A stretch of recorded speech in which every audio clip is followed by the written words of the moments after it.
Hello and welcome to this next episode of New Film School for the 25th of September 2020. My name's Adam and I'm joined by the one and only film guru himself, Jay Luke. How you doing, Josh? Oh, I'm doing alright, Adam. How are you? Yeah, pretty well, thanks.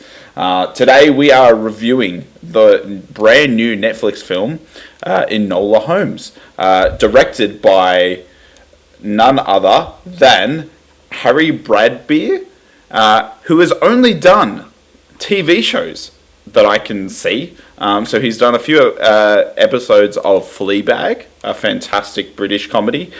Killing Eve, more of a, I guess, dramery, I would say maybe comedy. And then Raimi, which I highly recommend as a TV show, which I don't think many people have seen, which is all about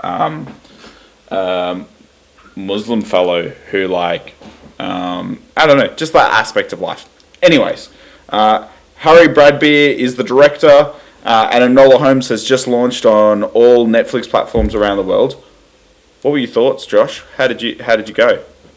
I actually quite enjoyed it, surprisingly. I thought I was going to sit down and just have a hate watch of this, but no, the quality is much higher than I was expecting. Way higher than I could have imagined. Mm-hmm.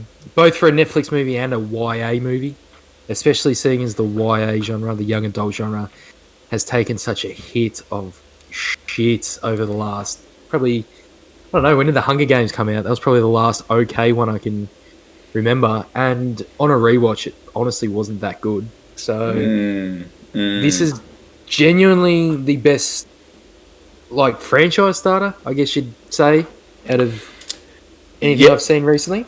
Yep, this is one of those movies where I was like, I kind of want more. I want to see what else they do in that environment. So I guess just to give everyone a pitch of what the movie is, it follows Enola Holmes, Sherlock's younger sister, and what was the other Sherlock's name? Mycroft. Or Holmes? Mycroft. Mycroft, yeah. Yeah, so it follows Millie Bobby Brown. Is that? Yep, that's the actor's name. Yep. So it follows her story, uncovering mysteries, getting into a lot of hijinks, her relationships with her brothers, and the search for a missing mother, which is the sort of catalyst for the film, I would say. Yep. It's set against a backdrop of women's suffrage and voter reform in the 1800s. I'm guessing. I think this was set. Yeah. 1800s, early 1900s at the very latest. I'm not good with picking periods. If it's if there's cars, I'm done. Because if it's before cars, I sort of know around when I'm thinking. But when there's cars, I'm like, nah. England, 1884.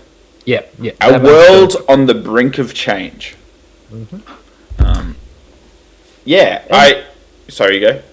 I was just going to say, just a good cast from top to bottom. You've got some really good actors here. Some people I hadn't seen in a while as well. I mentioned that Bern Gorman, who plays the guy who's... I won't ruin anything, but just to get Adam a sort of idea, the guy who's chasing him on the train. Oh, yes. Yeah. Haven't the seen guy him from in Torchwood and all that sort of stuff, because I was completely forgot he existed. Hasn't been anything for a few years, but nice to see him pop up here.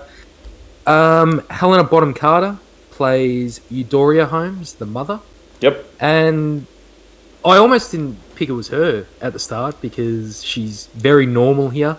It's one of her more normalish roles. Yeah, not super eccentric. No. It was also surprising to see Sam Chafflin, the guy from Me Before You, as Mycroft. Yeah, absolute prick.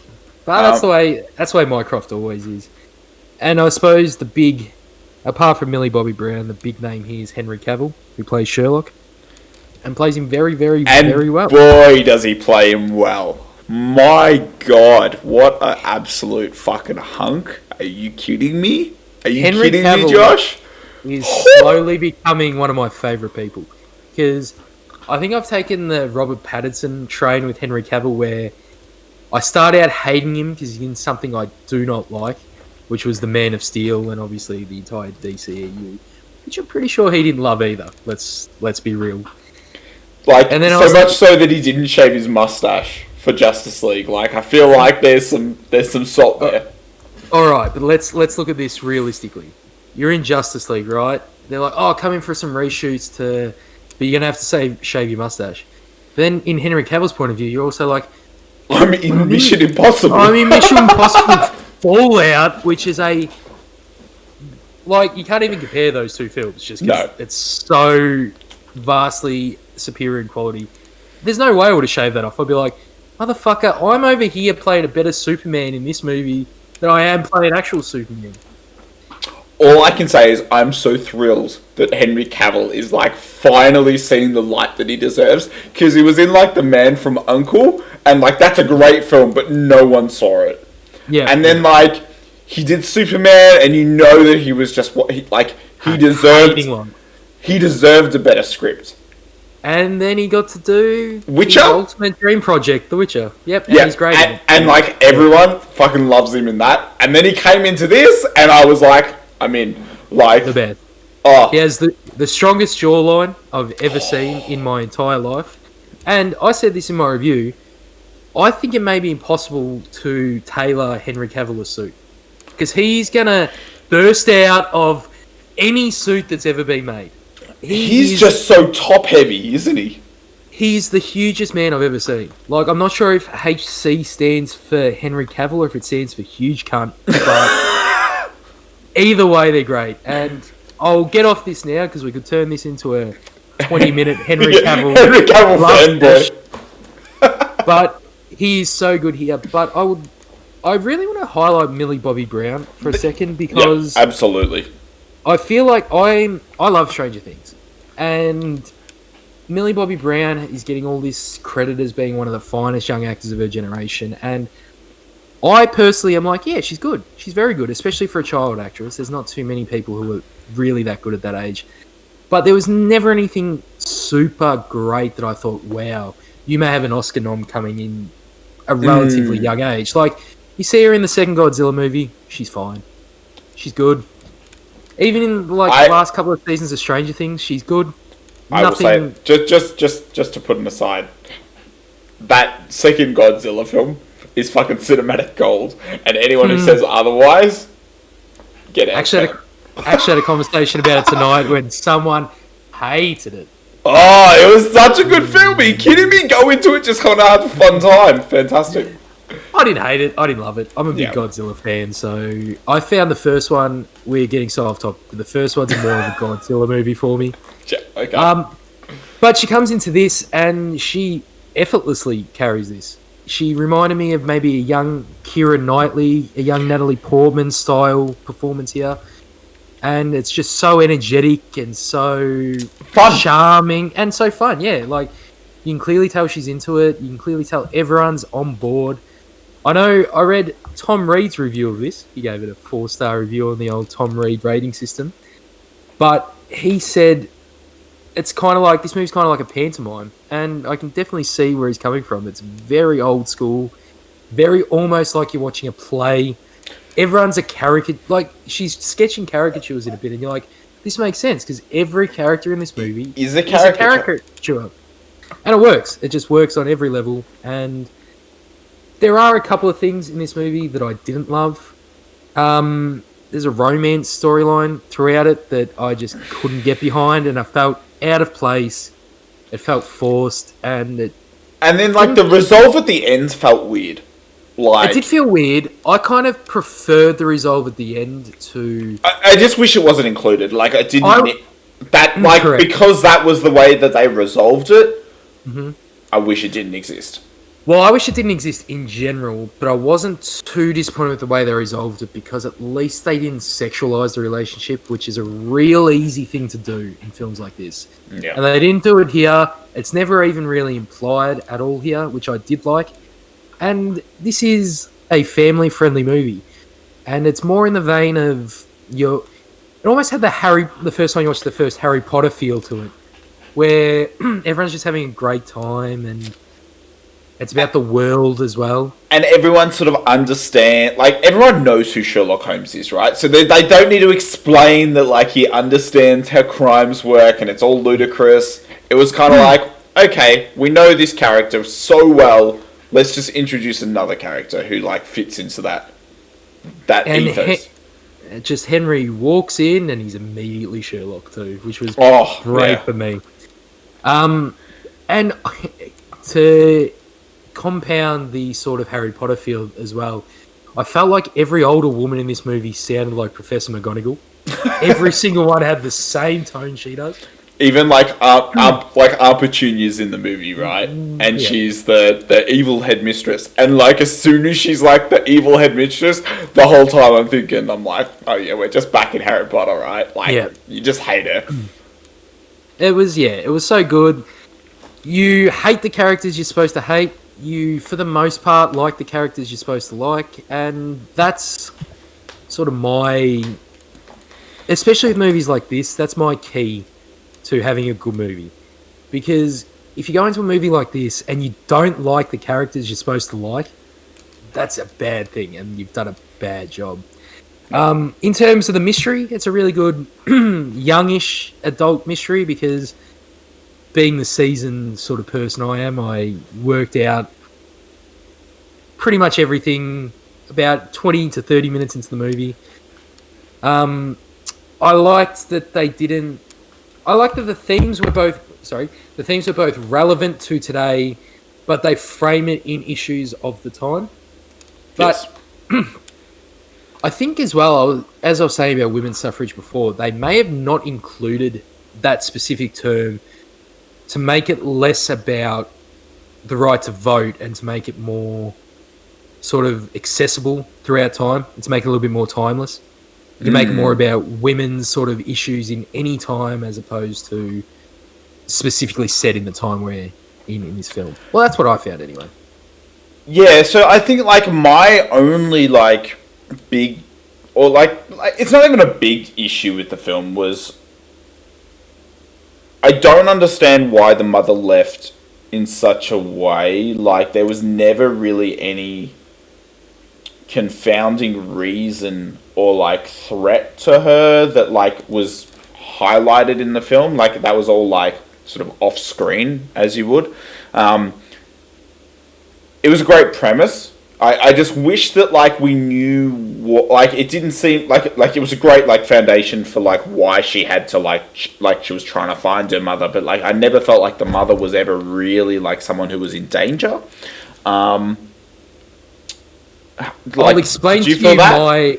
I didn't, but I sort of read into it a little bit more and read the subcontext more. I didn't read anything about the film, don't get me wrong, but just the way it was framed, the story sort of goes away from it in the end, and I don't really want to explain it here. I'll explain it to you off camera because I don't want to ruin anything in the film.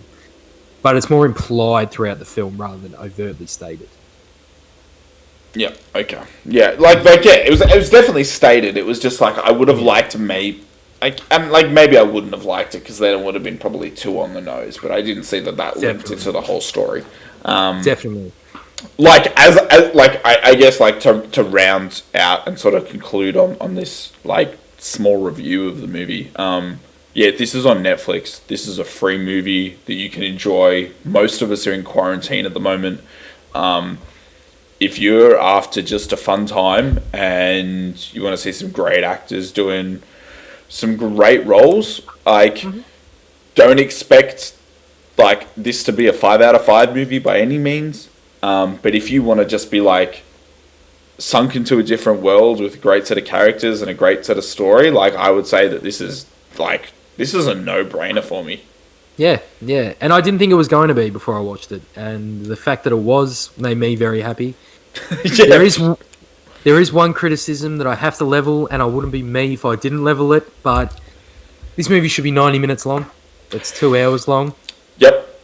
I feel like for the target audience, though, it'll be one of two things. Like, you're going to get a lot of the younger audience who will either love the fact that there's more of it to go around, or you'll find a bit of an attention span dip. But it's not one of those movies where you're like, ugh, this is so long. But just thinking back, you're like, there is definitely some fluff in there that they could have cut out and some little things that they could have altered. But that's just a criticism I'm going to have of most movies. So it's not really fair on the movie, but 2 hours is a fairly rounded time. And I know a lot of directors strive for 2 hours, but I feel like this one could have been an hour 45 to an hour 30.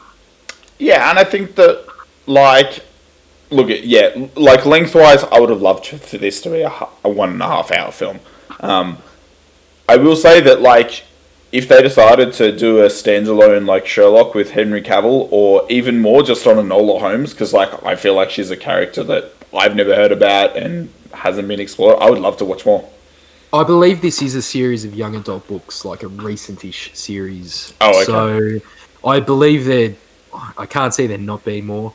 In terms of the Sherlock standalone movie, I was thinking about that a lot today, and I'd totally be on board, but at the same time, I think it goes against the whole idea of this series. I would like a Sherlock and Enola movie, maybe. That's what I mean. Yeah, like yeah. I definitely feel like Millie needs to be part of it. I feel like she always would need to be the central star, or else you just sort of, again, especially with the themes of this film, you'd be totally going against like sort of what you're trying to do. Yeah. Yeah. Henry Cavill doesn't strike me as the kind of person who would want that either. Like, he doesn't seem like the star-hungry kind of guy who needs to be the top of the list. I mean, he's more than shown that he's willing to take these supporting roles and just put in a great performance. Yeah. Yep, absolutely. So there it is. There's our endorsement of Enola Holmes for this episode of New Cool Film Reviews, this 25th of September. If you are keen on checking this out on Netflix, we highly recommend it. If you're not aware, you can follow us every Wednesday. We release a podcast called Film School Podcast, where we talk about the latest films that we've been watching, and we also discuss a movie of the week. It'd be great if you liked and subscribed to all of our videos, and I hope that you've enjoyed this episode. And Josh, do you have anything else to add? You can follow Josh at JLuke on Letterboxd. You can follow me, King Frogby, on Letterboxd, where you can watch and follow us in real time of our latest movie reviews. Josh, anything else to add? Yeah, the one thing I would like to add is thanks for reminding me I still have to watch our movie of the week for this week. I've been putting it off for 2 weeks. I am right there with you because I have not watched it. Also, yes. I saw The Colour Out of Time. So maybe we need to have a chat about that sometime soon. I will for the next episode of Let's Scare Out. I will watch it this weekend. All right, perfect. Awesome. Thanks so much for watching, everyone, and have a great rest of your day.